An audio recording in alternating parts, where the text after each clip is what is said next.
The Lighthouse Wake. Have you ever heard of Protocol 40? In 1953, during the height of the Cold War, a remote Arctic lighthouse received a classified order from Moscow. 5 keepers, political prisoners promised full pardons, were to remain awake for 40 consecutive days. No sleep, not even a single minute. To assist them, a colorless gas was piped in from sealed tanks. Officially, it was an experimental stimulant. In reality, no one outside the program knew what it really did. Days 1 to 4 were quiet. The men played cards, told stories, laughed too loudly. By day 8, the laughter stopped. They began speaking in fragments, staring at the same spot on the wall for hours. One man kept tracing the same circle on the frost-covered window, over and over, until his finger bled. Day 12, the first scream came from the lantern room at the very top.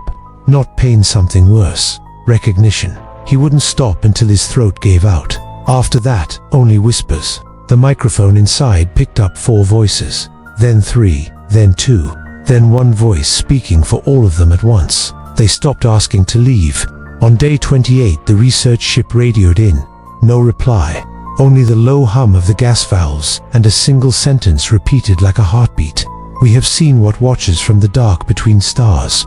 When the rescue team finally forced the door on day 41, the lighthouse was warm, possibly warm for the Arctic. 4 bodies sat neatly around the map table, eyes open, smiling, arranged like they were still waiting for their card game to resume.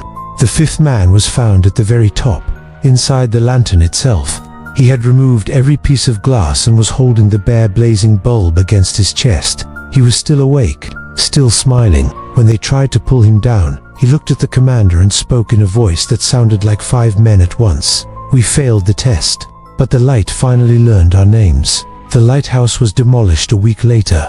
Officially, it never existed. Some nights, fishermen far out at sea still report seeing a beam of light sweeping the horizon where nothing stands anymore. And sometimes, that light blinks in patterns, like it's trying to spell something. Comment awake if you're still watching after dark. Subscribe before it spells your name.